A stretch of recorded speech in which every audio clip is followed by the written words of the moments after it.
Yeah, I'll play Seth's part. All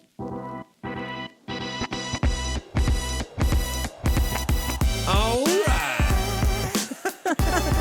Yeah, that's it, right? Yeah. I don't do it quite as well as Seth, but there we are. Yeah, you did go. You did well. That's good. That was great. Yeah. Can you hear that, Bill? You like it? Yeah. Oh, you can't. Oh, hear you can't it. hear Yeah, it. I Right. can hear it. The listening audience can. Welcome to the Legacy Podcast. We're back and better than ever. And we've got a little different lineup for us today. We've got Sarah Stock is in with us today. Say hi, Sarah. Hi, everybody. Hi, everybody.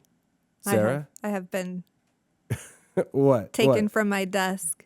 You have to- been asked to fill in a vital role here today. So I have. Meryl and Seth are both out today for our episode, but Sarah is here with us today, and we got a special guest with us. His name is Bill Newton. Say hi, Bill. Hey, everybody.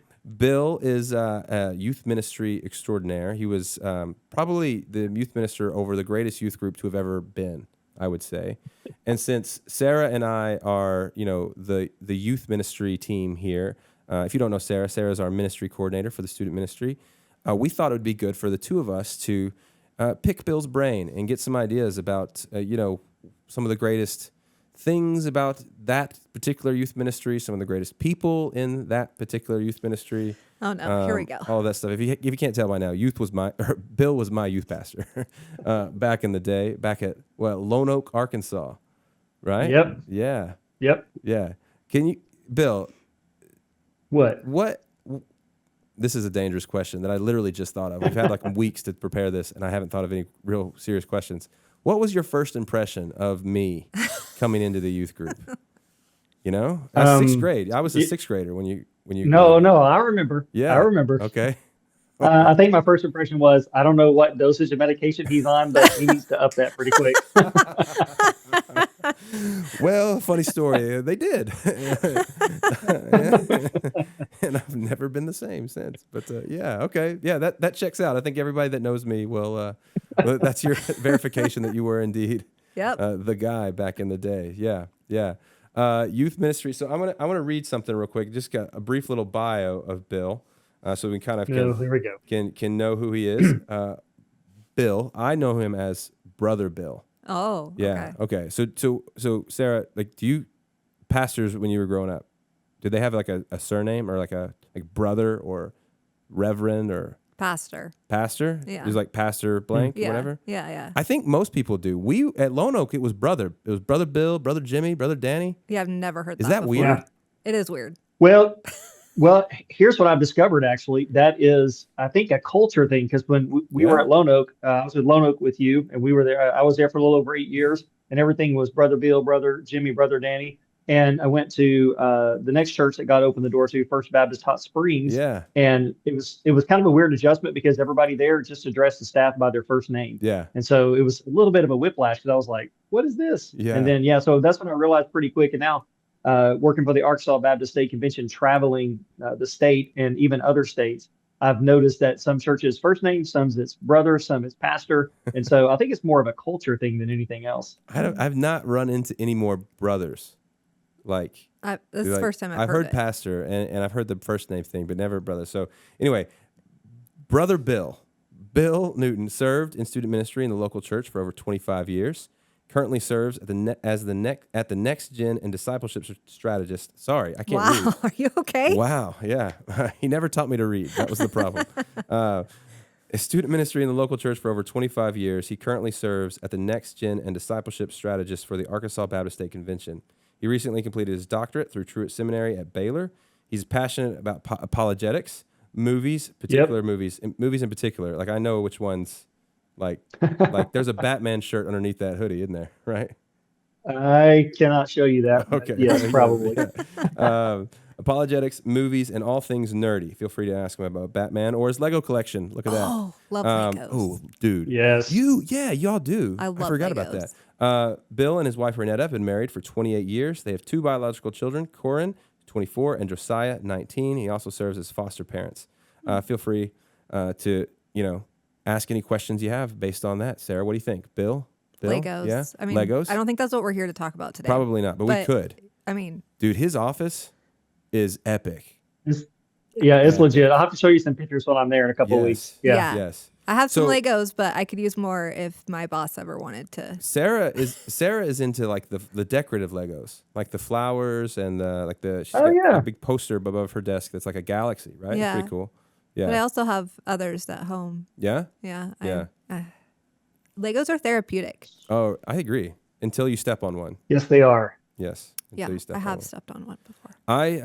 I have Legos, but my kids come in the office a lot, and my Legos continually get broken, so I have to keep the really nice ones up high. Yeah. And one day they'll appreciate what they see, but they don't yet. Yeah. So, all right. Well, Bill, we're really excited to have you here. We are doing this Yeah, man. podcast in part because Legacy Weekend is coming up.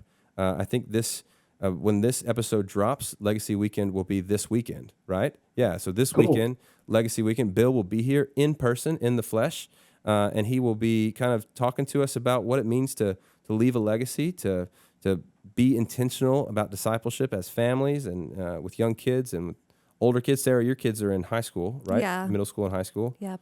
My kids are still Little ones. little, right? So I feel like I've got a lot to get to. They got a lot coming. But whether your kids are young or old, they began as babies, Yeah. right? Little cute babies. Yeah. Who is cuter, Jude or Cambria? Oh. You don't have to answer that, but you should, right?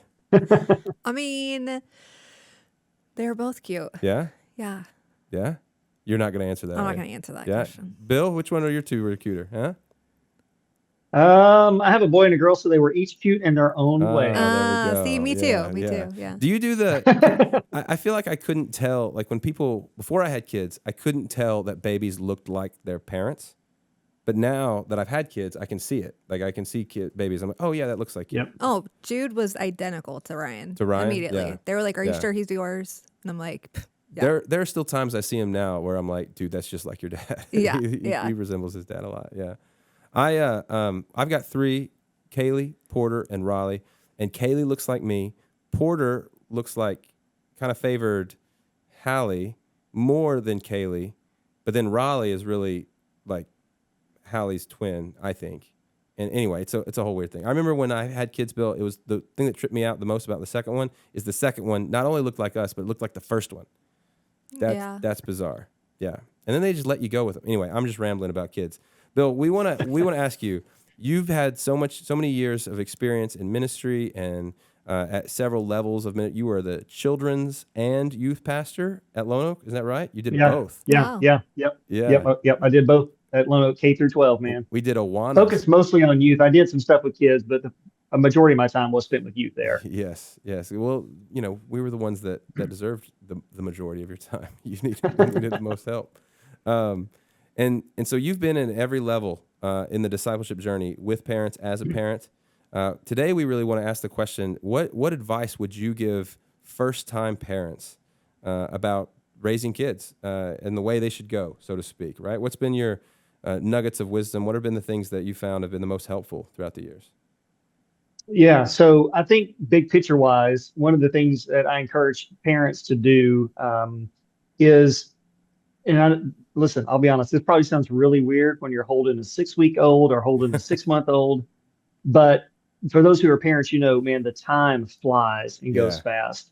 And so one of the things, and the other thing is there really becomes a point where even though you've got them for 18 years, there comes a point where you begin letting go about age 9, 10, 11, and especially the teenage years. And so really early on. Yeah. And so, that's hard. Because for me, when Corinne was born, I remember when she turned 9, it just kind of hit me. I was like, holy cow, like she's only 9, but my time with her in the home is halfway over. I was aware of this. Yeah. And I got an 8-year-old, honestly, bro. I know. I have 3 I kinda had years this- with Jude. Oh no! Sorry, go ahead. My bad. Yeah. Yeah. No, you're good. Yeah. Again, it's that reality. You're thinking, oh, they're single digits, 9 years old. 18 is so far away. Wow. But the truth is, once they hit middle school and especially high school, all the dynamics just change. And so those first years are super important for lots of reasons, not just developmentally and spiritually, but also just for that relational side of things. Mm-hmm. So one of the things that I would encourage parents to do, every year we'd have a parent-child dedication, what a lot of churches call baby dedication. Yeah. One of the things that I have began that. requiring was a just a 1 hour class before they did that for a couple of reasons. One, we wanted to make sure that parents understood that baby dedication, parent-child dedication wasn't just about the photo op, Yeah. that there was an actual commitment. There was a vow that was being made, and we want to be sure they understood that. And by the way, But the secondly, photo op is not that great sometimes because the kid's up there and the pastor's talking and he's, the that's baby's fact. like wearing a nice dress that's not built for comfort. They're And usually crying and not happy. Yeah. that's Yes, true. And you got yes. a little And sibling I love, kid that's making trouble. Yeah. yeah, but I love the realness of that. That's Yeah, really cool. that is true. Yeah. And so the other thing was, to me, that was a prime time to reorient people to this new person that they have been entrusted with, and to help them figure out what that might look like. Yeah. So I would have a couple things that I would do with them. One of those would be, and never fail, there was always a mom or two who ended up tearing up and crying as we walked through this, because the reality would just kind of hit. But one of the things I would tell them is, when you look at scripture, when Solomon became king, Yeah. Okay. God made an offer to Solomon. What was that offer that God made to Solomon? Bible trivia with Bill. When he became king, it was the three. You can have three things, right? One of the three. Pick one. Like Not, I'll give you. not I'll give three, you. just one. I'll give you anything you ask. Just one. Yeah. Just one. What was Yeah. it? He said, "Tell me Whatever. one thing that you want, and I will do that." And he asked for wisdom. Right. He did. And And I think he God, could have asked for riches or could have asked for this, but he asked for wisdom. Yeah. Okay. Yeah. Yeah. yes. Okay. Yeah. And so I tell parents, look, your kid is going to walk across the stage in 18 years and graduate high school and launch out on their own, right? Yeah. Whether it's military, workforce, college, whatever. If God were to pull a Solomon on you, as I call it, Ooh. and come to you and say, hey, this child that you hold in your hand, if you would allow me to ask me to develop any 2 or 3 characteristics within them over those 18 years, Yeah. what would you want that to be? Wow. And That's I a would great bring that question. to fruition. And so that is really helpful for a couple reasons. One, I think it helps. Uh-oh. I think we lost Bill.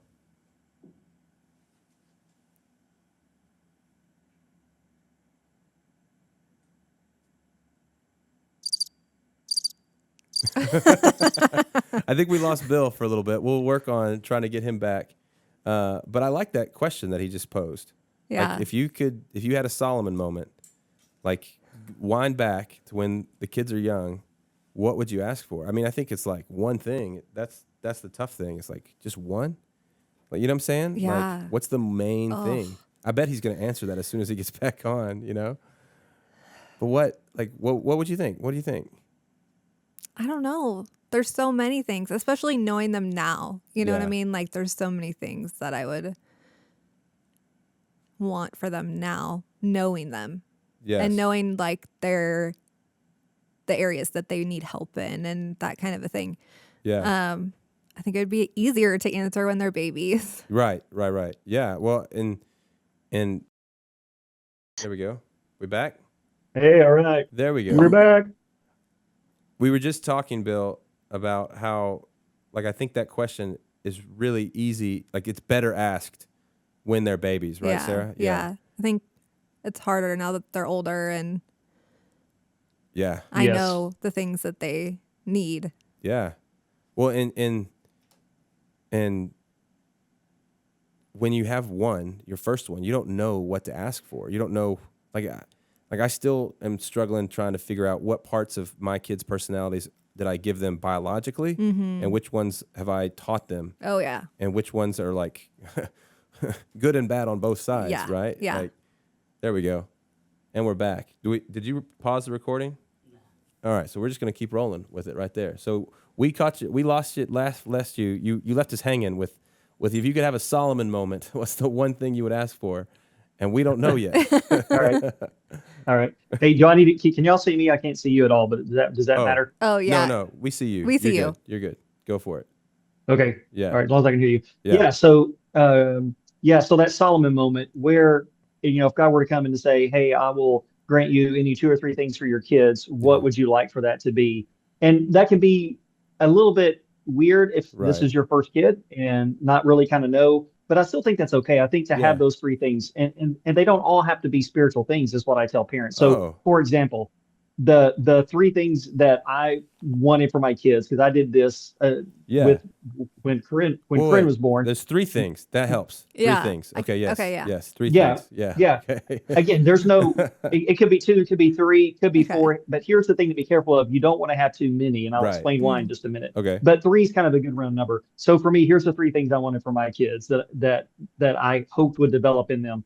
First of all, obviously, want them to be passionate followers of Jesus, right? Amen. Yeah. To have had to have a strong spiritual bent. That was one. Right. The second one was I wanted our kids to be servants. Cool. I think we live in such an individualized, self-centered society that it helps to get outside of yourself. And Yeah. I am really truly convinced if you want to be like Jesus, you serve. Because Amen. Oh, yeah. Jesus said in Mark, Jesus said in Mark 10:45, the whole reason he came, the Son of Man. Not to be served, but to serve. Yeah. And to give himself a ransom for many. Froze again. We're having more technical issues. he's got such good stuff. I We know. just keep losing him. I think he can hear us. So we're just gonna. Josh is gonna work his magic over there on the computer. All right. But so three things, Sarah. What would you ask for?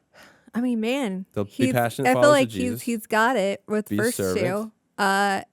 I'm sure his third one is just as great. Yeah. You know, like anything I say right now is not going to be as good as his third one. Well, I imagine I know. Recording in progress. I know. There we go. I think we're back. Go ahead, Bill. Did you get all that? No, we got the first We got two. the first two. Oh, okay. Tell me where I need to pick back up. You said you want your kids to be servants. You want first passionate followers of Jesus. Second to be servants because Okay. we live in such a self-centered, shallow world, and then that's when we lost Okay. you. Okay. And that service thing, I mean, again, to be like Jesus, Jesus said in Mark 10:45, he came to serve, not to be served, Right. right? To give his life as a ransom for many. Yeah. So I think to be a servant is to be Jesus like. The third one doesn't really have a spiritual aspect to it. And it's one that would not be on my wife's list, which is okay. That's Oh, one of the okay. ways Yeah. that we're wired different. Yeah. But number three for me was to have a sense of humor. Oh. That's think- good. It's great to be able to laugh. Life is Yes. hard enough, man. Laughter is a gift. It evokes is. joy. Yeah. And I think just to be able to laugh. And so now, even at the age my kids are at, 19 and 24, when I'm around them, I will still from time to time just do stupid stuff to try to make them laugh. So, but again, that's a personal value. I value sense Yeah. of humor, but I think laughter is really, really good. What do you think So- Renetta's would have been? Here's, I think she probably would agree with those first two. I don't know, Yeah. honestly, what her third one would have been. Yeah. I don't know. Honestly, that was more of an exercise that worked for me, just kind of Yeah. in my thinking. I get it. It wouldn't have been sense of humor, I'll be honest. yeah. Sometimes I wonder how she puts up with me and my sense of humor. Yeah. But that's just. I'll speak. I was thinking, I I'll- bet Hallie feels that Yeah, way. well, I'm sure. But I will say, growing up with you guys, and I was at your house a lot growing up. You and Renetta Yes, have yep. a cool relationship where you I don't know if it's your individual makeup together, but like I've never seen you guys fight or in any way be like you just chill. You just get patient with one another in a way that is uncommon. It's really cool. So anyway, that's you got that for free, bro. My Yeah. bad. Yeah. Yeah, no, that's good. I appreciate that. Yeah, Yeah. we rarely have a fight, and part of that is just that's my personality. Like I'm not a conflict person. I don't shy away from it, but I don't seek it out. I'm a peacemaker, those Yeah. types of things. So It's got to really be and- bad for you to get your feathers ruffled. Yeah. yes, and she's kind of the same way as well. Yeah. So Yes, she here's is. why I think that top three is really, really important. This is what I tell parents. Again, I don't know that there's a right answer to the top three. Nothing Right. magical. Three is just helpful. But the illustration I always use is this: everybody is going to be vying for your time Yeah. as your kids get older, especially school, sports, the church. I mean, there are lots of things that are going to be vying for your time. It's the old illustration, if you've ever seen this, of you have an empty glass jar, and Yeah. you have a pile of big rocks, and you have a pile of small Yep, rocks, and you have yep. pebbles, and you have sand, right? Yeah. It's If you want to classic. cram as much in there as you can, where do you begin? You begin with the big The rocks. sand. So Oh, you wait. put your I'm just kidding. I'm just well, kidding. well, you start with the big rocks because you want to get those in there, right? Right. And then once you get as many big rocks in there as you can, then you put the smaller rocks in there, and Yeah. then you put the pebbles in there, and then you put the water, and then you put the sand, and then you put the water to get as much as you can. And it So all I have a fits if pile you of do it in each the of right those. order. Yeah. Yes, Yeah. but the goal is to get as many big rocks in there as you can and Right. then fill Mhm. it with the rest, right? Yeah. And so you want to start with those big rocks. So it doesn't really matter how many pebbles, how much sand, how much water. The goal is to get the big rocks in there.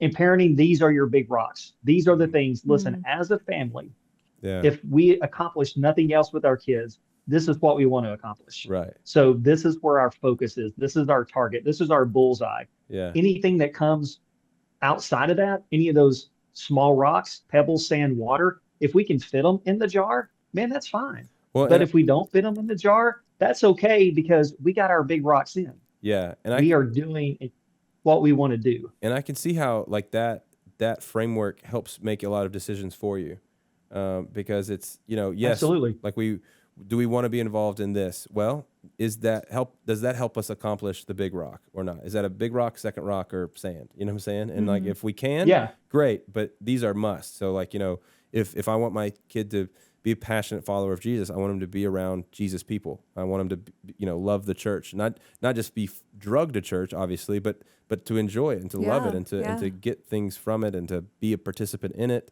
And so like those commitments mean you can't commit to other things, right? So that makes sense. That's correct. I love that idea of having a framework that helps you make, because we make so many decisions a day. Like it's so much and it can be tiring. I mean, having a framework like that can help navigate long-term, short-term decision making really effectively. Yeah, cool. All right. And really needed for young families Yes. because when you add a kid in and you have all of your other stuff in life, like Yeah. priorities can easily shift around. I remember when we had our first few kids, and Josh, you're in this world now with Luca.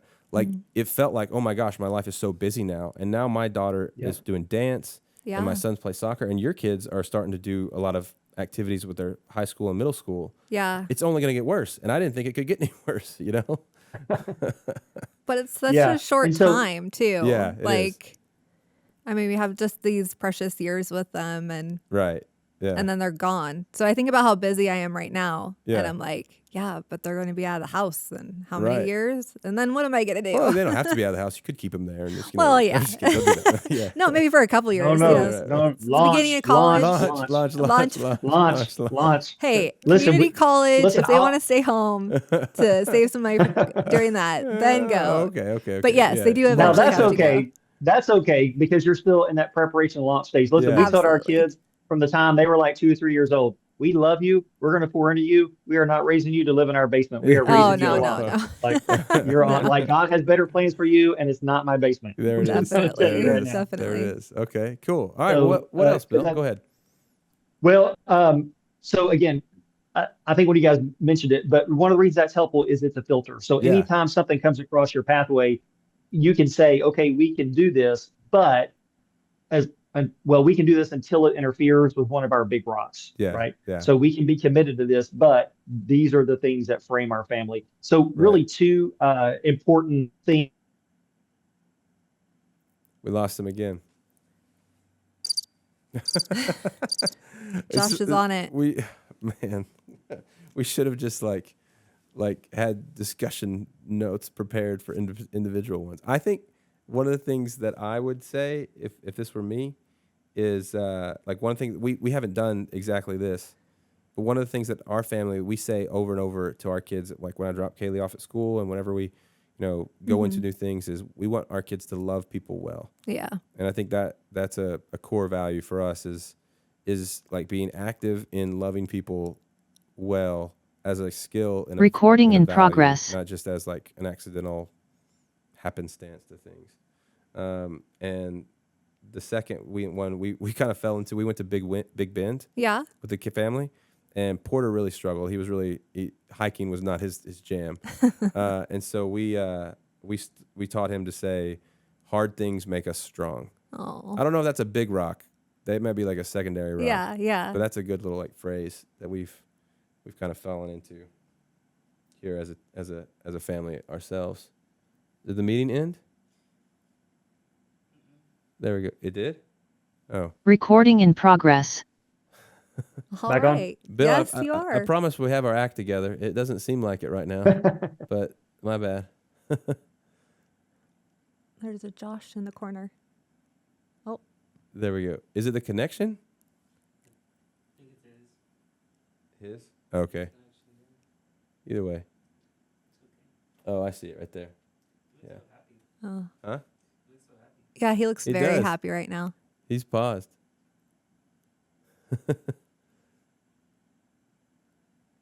You look so happy, but your Wi-Fi is terrible. He's probably in a room at OBU and sharing the bandwidth with 100 students. That's probably it. So you Okay. said that he Recording in progress. he says that humor is a big deal. Yeah. Did you All right, learn we're any there. of that from him? I don't know. I think I learned some humor from Bill. Bill has the sense of humor is very he's not like gonna get up and perform a song and dance, but he's very funny in his thinking about things. And Okay. yeah. Bill and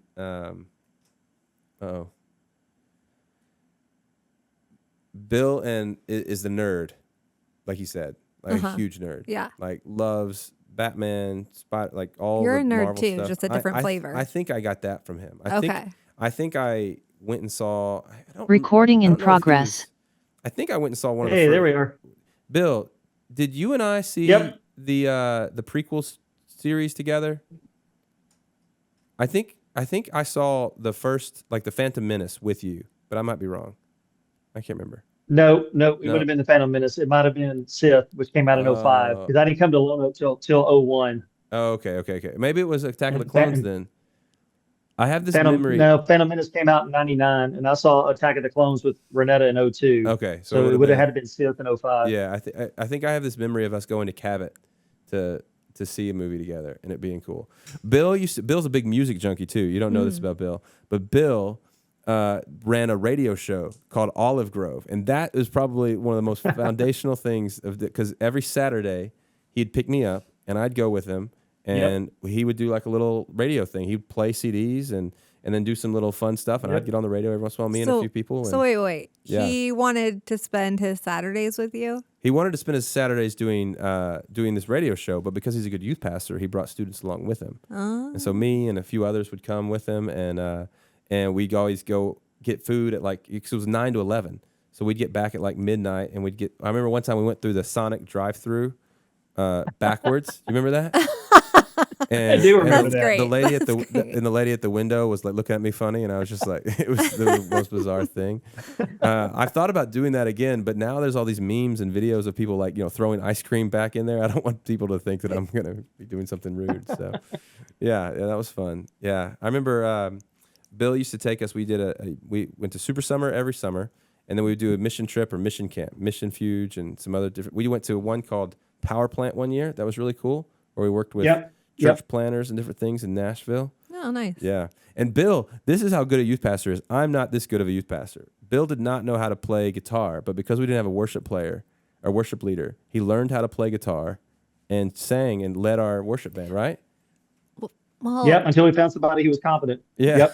well, to your credit, like I would hope that you wouldn't do that No. because your singing is Not good. It's just Not good like, at all. It's just not. Listen, mine's pretty bad too, I'll be honest with you, but it was better than a CD. I got tired of CDs. So. Yeah, there we go. That was back in the day, man. We went from like meeting literally in a house to like a youth building and all that stuff. It blew up with Bill there. Yeah. Those were the days. Yeah, it was good. Yeah. You remember that ski trip that never made? Oh, do I remember? I still have nightmares about that.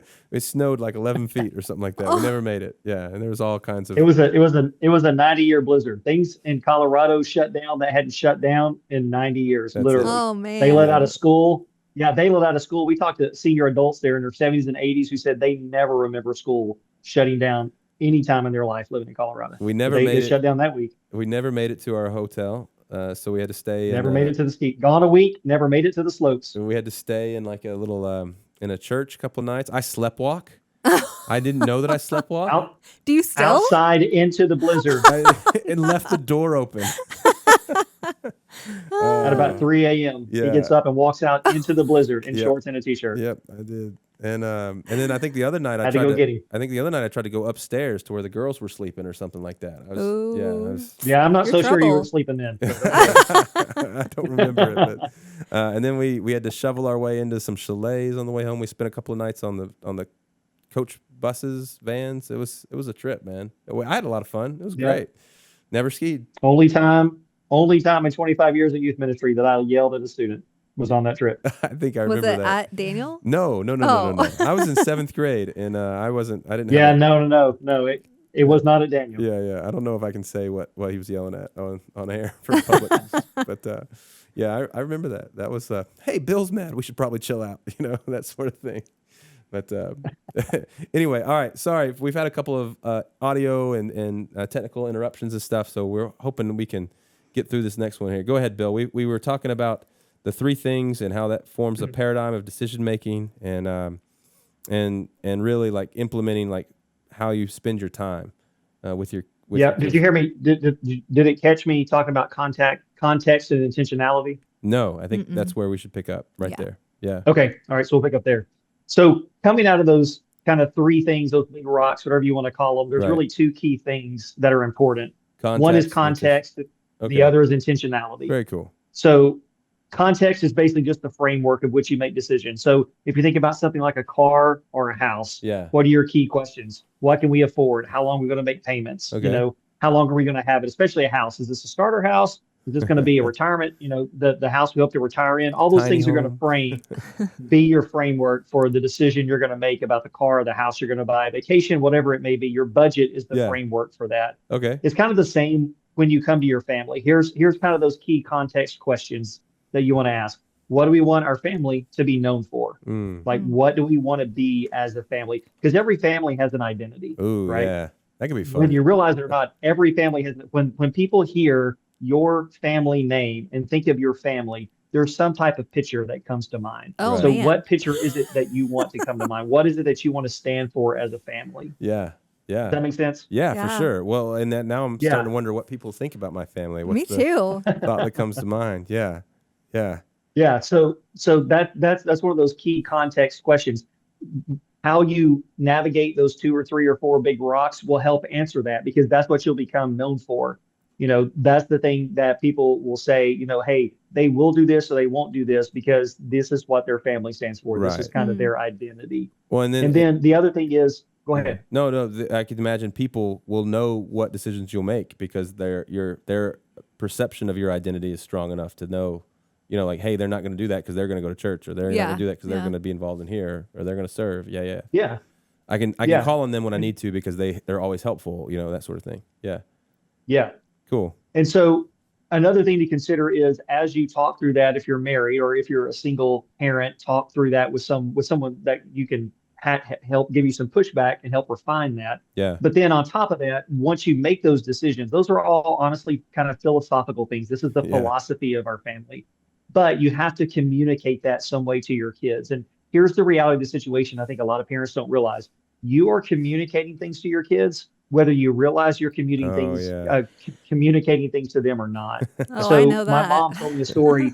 Yes, my mom told me a story a few years ago that I do not remember as a kid. All I ever remember, as far back as I can remember, is my mom taking us to church. At the time, my dad didn't go. He didn't even go when I was in high school. Thankfully, he's gotten involved since then. That's awesome. But mom took us Sunday morning, Sunday night, Wednesday night. My brother and I, we went all the time. I never remember not Arkansas. going. Yeah. In England, Arkansas, First Baptist England. Yeah. So my mom told me the story about apparently I had a very, very good preschool teacher growing up in the church, like Sunday school teacher. And so one Sunday morning, I get up as a little, just as a little kid, a toddler, get up, very excited, preschooler, ready to go to church. It's raining, it's cold. Mom's like, we're not going to church today. And so I was like, okay.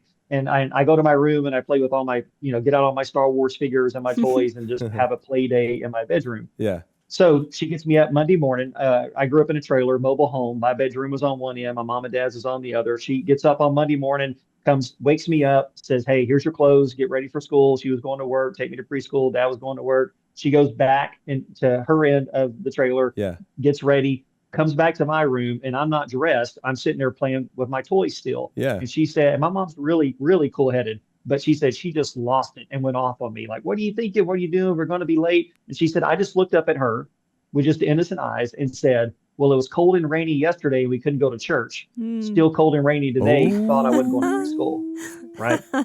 And my mom said the Holy Spirit just whacked her over the head. It was at that point she was Ouch. realizing that she was teaching me, even though she didn't think she was teaching me anything, right? Yeah. Yeah. Yeah. Yeah. And so she said from that point on, she made the commitment no matter what, Sunday morning, Sunday nights, Wednesday night, they were going to be there. And Wow. I see this happen with parents all the time, Yeah. when it comes to things like sports, when it comes to things like camp, when it comes to other spiritual things. Hey, we can do this as long as we don't have anything else Right. on the Hmm. menu, right? You can Yeah. sign up for summer camp as long as you don't have sports camp that week, as Yeah. long as it doesn't interfere with ball practice. And I'm not trying to be legalistic about this at all. I No, know but there's you're a right. push and Yeah. pull between those two things, but you are subtly communicating to your kids when you say you cannot do this spiritual thing. I mean, I have sat in meetings where I have seen kids beg their parents to go on the mission trip, and the parent just looks and says, "No, because we haven't got your ball schedule yet. You may have a game that weekend, Ugh. right? Even though Yeah. you got games almost every weekend for 6 months, you can't miss this one weekend of Right. games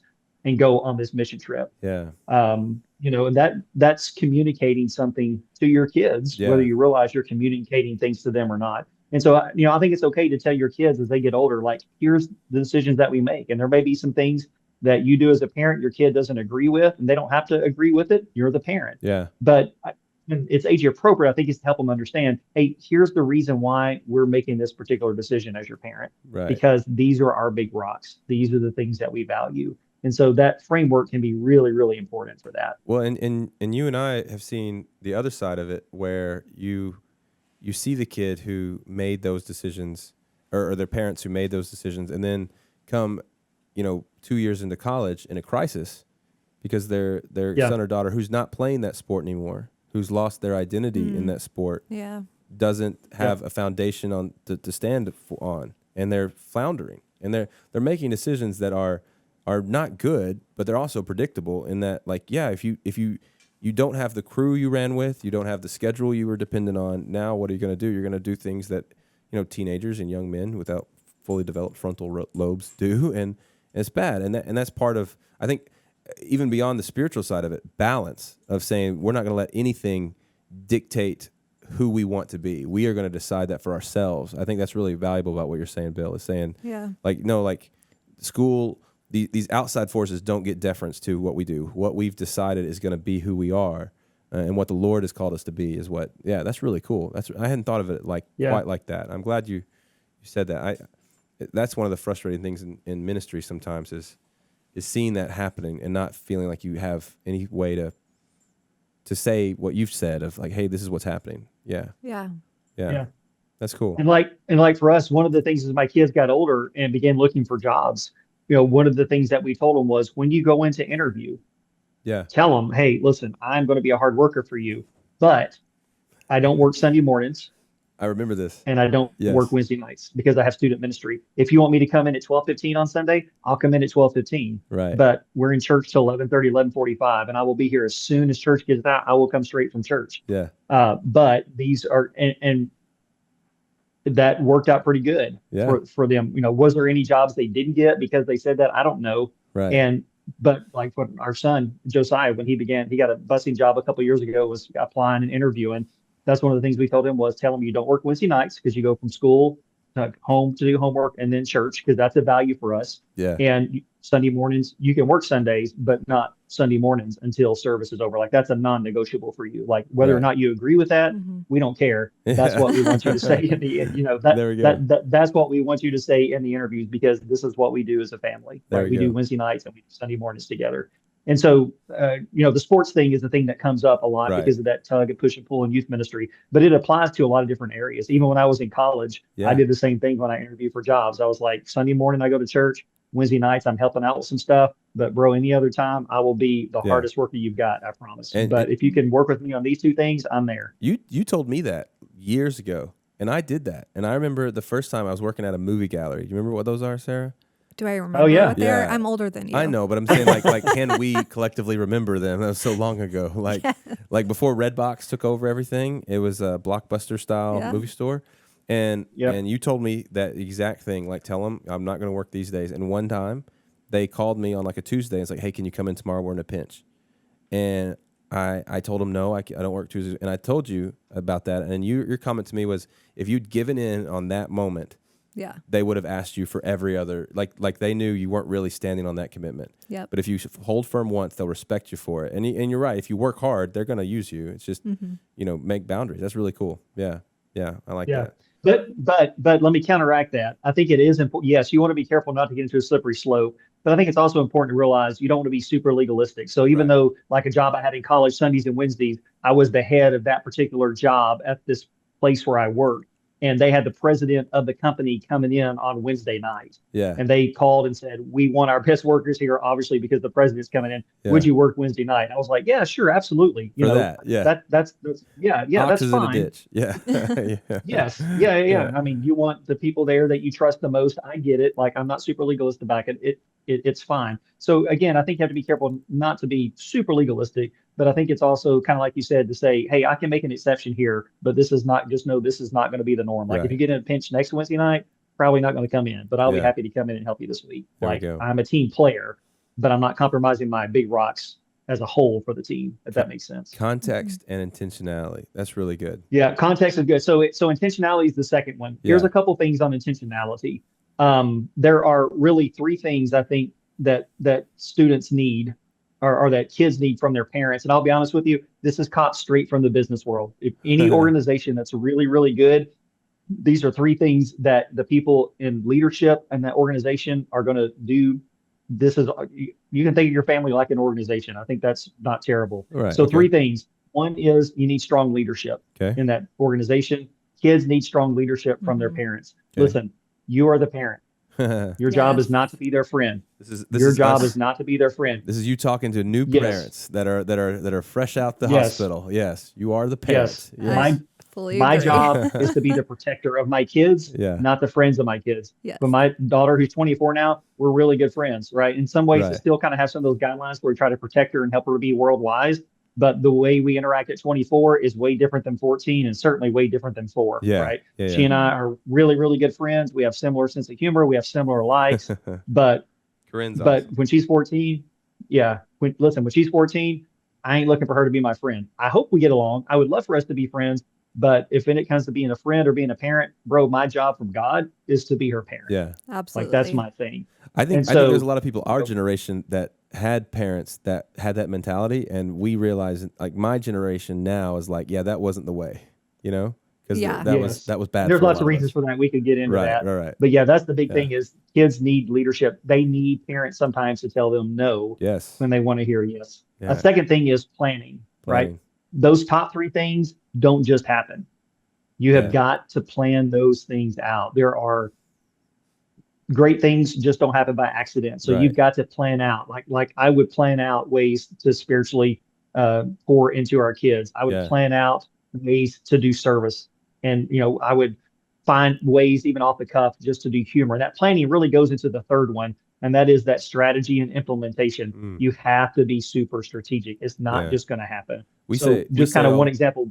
We say over and over, like discipleship doesn't happen by accident; it happens on purpose. Yeah, you're just talking about that for Yes. the family. So Yeah. like on the service thing, one of the things I taught Josiah growing up was, hey, open doors for people, Yeah. right? Going into restaurants, going into, Walmart, whatever, some places that have automatic doors. It got to the point with him where he would, as a kid, would sometimes almost literally knock people over walking down the sidewalk, trying to get to the door so he could hold it open for them. I was like, okay, time out. You got the right heart, but let's talk about the execution a little bit. There we go. With one of the things that I did with Corinne to teach her to be a servant, Renetta was a stay-at-home mom with her. That was one of our values is we Right. wanted her to be able to stay at home with our kids till at least they got school age. But that made things tight. Smaller church, first youth ministry job, Yeah, didn't make yeah. a whole lot of money. And so Renetta, I had a side job. Renetta picked up a part-time job as well. And so she, the community center, which opened in Lone Oak while we were remember, there, yeah. she lifeguarded there Tuesday nights, Thursday nights, and during the days on Saturdays. Yeah. And so it would just be me and Corinne on Tuesday and Thursday nights. And for a good handful of those nights, I don't know, just once or twice a month, Corinne and I would have dinner together, like a little daddy-daughter date at the house. We'd have Aw. dinner together. Cute. And then I would take her down to the little Walmart where the Atwoods is now, but Oh where my the gosh. old Walmart was. Old. I would take her down and we would take a little trash bag and we would just walk the parking lot and pick up trash Oh, just for 20 or 30 I minutes. didn't know that. Just teaching her to be a servant. And then as she got a little older, I would teach her how to go up to somebody. She would do this. She was probably 4 or 5, but and I would be right there. But I would teach her to go up to somebody. We'd kind of stand off to the side, wait till somebody got done unloading their carts, groceries out of their trunk or in the back seat, and I would have her go up and just say, "Hey, can we return Yeah. your cart for you?" And she would take the cart and return it back to the cart area. People leave carts everywhere. We pick up trash and return carts. And we just did that a couple of times a month, again, for Wow. 20 or 30 minutes. But it was just a way to kind of teach her to serve. No recognition, nobody got paid. And I would talk to her and say, hey, we just want to serve people. Like Jesus came to serve us. We just want to serve others. And we would go out and we would do that. And we did That's that for cool. a couple of years. And yeah. And so again, it doesn't have to be that, obviously, Yeah. but just lots of ways to serve. Daniel, you may remember we used to do service projects do. as a youth group. All the time. We would go down to Sonic and wash windshields. Yeah. We had some days during the summer where we loaded up in wagons, ice chests with Cokes and candy bars, and went from storefront to storefront, Yeah. just offering people free Cokes and candy bars, and just say, "Hey, Jesus loves you, man." And we weren't allowed to take money, and people would try to give us money, and we would have to say, That's right. "No, I'm not allowed to take your money." Yeah, and that was harder for some Yeah. of us than others. But yeah, I remember that. Yeah, Yeah, and so again, just looking for ways to serve. The beautiful thing about some of this is you don't have to create something new. You right. can just look around, see what you're already doing, find ways to incorporate it in there. Cool. Yeah, Yeah. I feel like I need to go back and do a redo with my children right now, because all of this advice is great, but I'm past that stage. No, no. I think I could have done so much more. But I think part of what I like about it is it's kind of you're just saying, hey, notice what we do naturally. Like Yeah. like we pick the big rocks. We've already done Yeah. that. And who your kids are and how your family is a product of you doing this system, whether you knew it or not. Yeah. And what he's saying is be intentional on it. Like your family, one of the words I would say for y'all is servant hearted. Like you guys are up here all the time serving. Ryan is one of the best. Like just you say, hey, I would love for that to be different, and then you turn around twice and he's doing it, and he's doing it really really well. Like Yeah. and Jude's picking up on that too. Like Oh, your yeah. kids are a reflection of you guys in a good way. So Yeah. you're doing it. You just don't know you're doing it, right? I need to be more intentional, maybe. Yeah. It's like one of those when somebody asks you, hey, good job on that. You're like, I did that. yes, thank you. I'm really proud of that. That sort of stuff. Yeah, I remember you guys doing the cart thing. I remember I think seeing you at Walmart one time as a kid and being like, what's Bill doing? And then you were telling me that. It's so funny. That memory is so far down back there. I had forgotten about it. So you said that. It was a few years ago. Yeah. It was a few years ago. Yeah, you haven't So, lived if you haven't been what at the are- old Walmart at Lone Oak. By the way, That's not a Walmart anymore. no, it's not. So that's kind of the big picture advice that I give to new parents. Like Yeah. you have to forward think because the time goes by so quick. Now, here's the challenge. The challenge is early on to have that in your mind. Yeah, But as time goes on, it gets more difficult to keep Right. it in front of you because Mm. life begins to happen. So I didn't come up with this visual, but there's something that we would do for the parents in that class. And I'm just going to tell you, I have some parents who tell me that was one of the hardest things that they would do. uh-oh. But we would give every parent who came through that parent-child dedication class a glass quart-sized jar Okay. that had 942 marbles in it. Why Because 942? the estimates are from I don't the like week this. the child is born Oh, no. until the week they Oh. graduate high school is 942 weeks. Wow. So do you have to take him You out? tracking? The idea is every week set a timer, set an alarm on your phone, same time every week, Oh. and just go over and take one of those marbles out. Ooh. And it's a reminder that 1 week has passed. Now, here's the idea behind that. There's a couple things about that. One is it just helps us count the time Yeah. because they go from 9 months to 9 years to 19 years and they're out, Yeah. right? It goes that quick. Yeah. And so it's a reminder. But it's also meant to be a reminder that you don't have to do everything at once. Right. This is a Hmm. marathon, not a sprint. Yes. And if you had a bad week and you didn't get anything done You might- spiritually with your kid, like Absolutely. reading the Bible, praying, Yeah. bro, it's okay. There's still 900 marbles left. Sometimes you're really excited to take that marble and move it. Yeah. Sometimes you're really Those hesitant. bad So, weeks. Yeah. Yeah. Some weeks you're like, if I take 2 out, will this kid hurry up and be out of my way? Yeah. Because, man, it was a rough week, right? Yeah. There we go. Yep. Because parenting is tough. But so it's not meant as a negative. It's meant to be Yeah. a positive.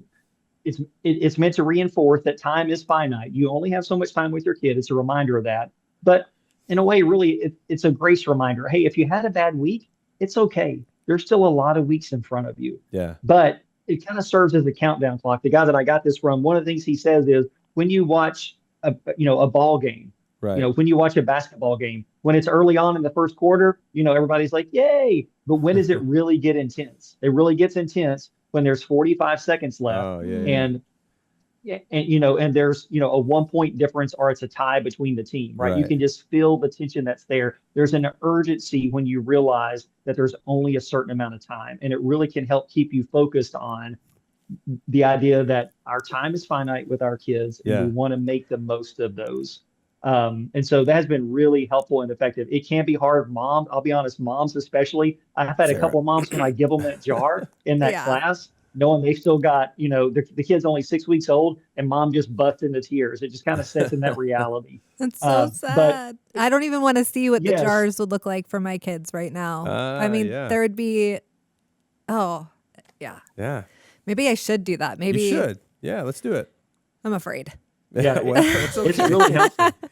God I think did I not would give cry. us a spirit of fear, but a victory and sound judgment. This is good. That's great. Yeah, I think that's really like a cool way to visualize like the time, because time is one of those things. It's the most important thing, but it's also the hardest to like really grasp Oh, yeah. and easiest to lose in a Yeah. lot of ways. Yeah, that's Yeah, cool. it is. And again, it's really hard to imagine when you're holding a 6-month-old that 18 years is coming. But one of the things that I have experienced over the years is this reality will set in sometimes with parents, but not till the kid's 15 or 16 years old. And what I tell parents is, hey, they're 15. You got 3 years left. Do everything you can. Right. Make the most of the 3 years. This is our way of kind of trying to be proactive On the to front help end. parents not have that freak out moment at 15 to feel like Yeah. they have to cram everything in 3 years. You've got 18 years. You've got 952 weeks or whatever it was. You've got tons of time. Yeah, You just need to use it intentionally and stretch it out like a marathon and not treat it like a sprint. it is a lot of time, but it's not forever. So do it. You're right. Do with what you can. Yeah, that's Yeah. cool. Yeah. Well- Again, I had that freak out moment when Corinne turned 9. I'm like, oh, she's 9. Oh, she's Halfway, 9, yeah. right? Oh my Oh, gosh. we're halfway done, bro. Oh. We're halfway done. That's crazy, man. I think I mean I think like I used to think, oh, I've got I say I've got an 8-year-old, but I don't think I've got an 8-year-old. You know what I'm saying? I still say that like she's 4, not realizing that there's you don't go back, you know? No. It's a lot, man. Well, thank you, Bill, for being with us today. This has been I think Sarah's got a lot of emotional work to do over here Yes. now. She's gonna have to have a good cry. We're all gonna go buy marbles and Yep. we'll show off our little vases and stuff. 900 and how many? What was the number? 900 and what?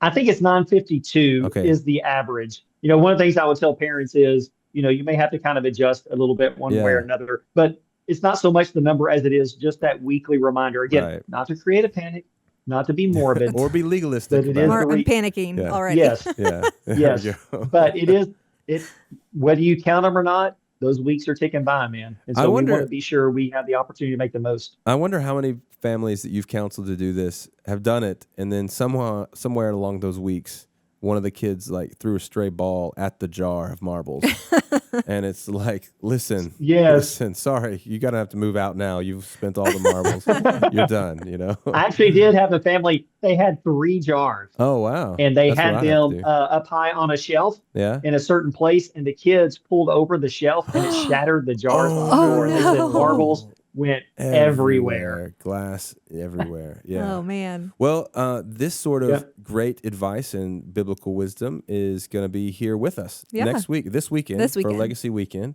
Yeah. So if you're listening Dude, to I'm this excited. drive, yeah, you're coming down. I'm excited to spend time with you and Renetta because we haven't spent more than like a couple of hours together in years, man. It's going to be great. In a while. Yeah. Yeah. So Bill is just such a fantastic teacher and Well, thank you. father and husband and all the different ways, and we're really excited about having him here with us to share with us about. He's going to be preaching on Sunday We gave you like the most exciting passage in the world, right? Like Yeah. Hey, yeah, listen. yeah. Nothing says exciting sermon on Sunday morning like a genealogy list. Let me just tell you, we're gonna have Toledotes. Oh, Bill. nice. Yeah, that's great. don't miss that. Yeah, it's gonna be fun. No, It'll it'll be good. good. It'll be good, Well, right? it's going to be good, actually. I have actually been working on the sermon because genealogies can be a bit of Yeah. a challenge to preach. Yeah. But one of the things I have learned is there's always something going on underneath the Oh, surface yeah. of those Mm. names. If And so it really has been. I spent a couple of weeks trying to dig into and figure out what's going on under Yeah. that list. I think I found it. So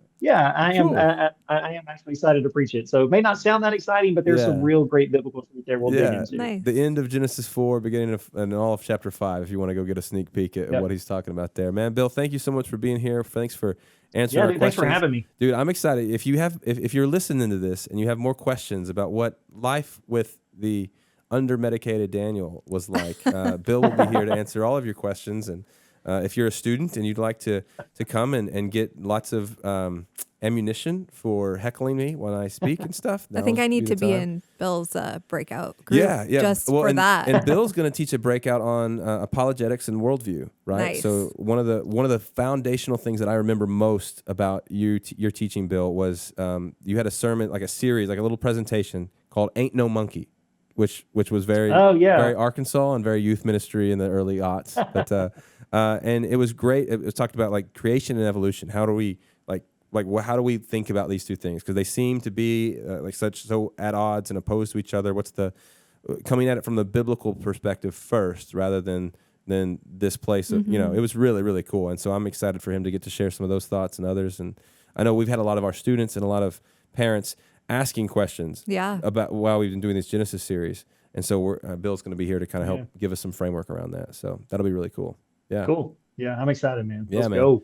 Well, with that, man, we'll be signing off, and check us out this weekend for Legacy Weekend. There's still time to sign up on our website. You can go to fairfieldbaptist.com, right? fairfieldbaptist.com/events.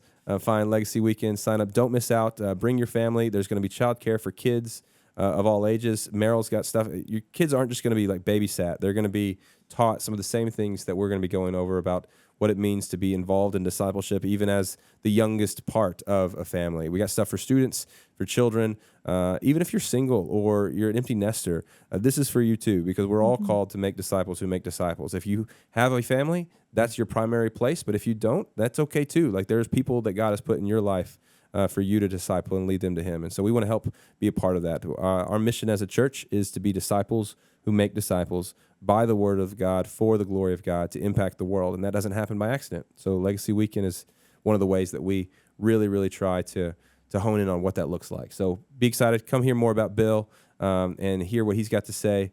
Come hear from Merrill and Seth. They'll be back with us next week on the podcast, so tune in. Like, subscribe, smash the button, all the stuff.